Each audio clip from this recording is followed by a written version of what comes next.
Asa ng pagbagsak? Bakit ganito ang bahay natin? Tay! Nandito si nanay! Paano ka nakalaya? Nasalihan ako! Wala kayong matutulong dyan, kundi sila mo Montenegro, tay!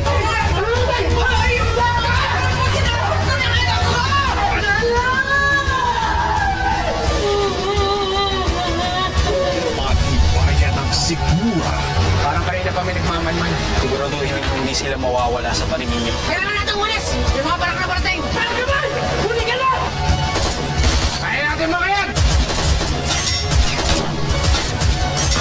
Maghanap kayo ang palabas! Kundi makamatay tayo! Tara!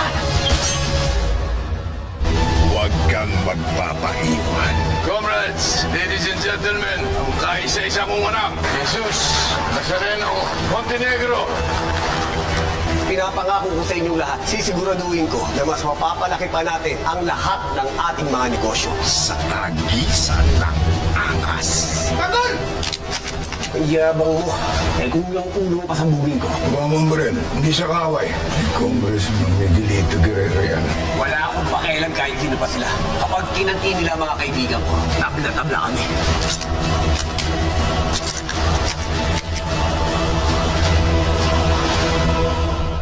FPJ's Batang Quiapo.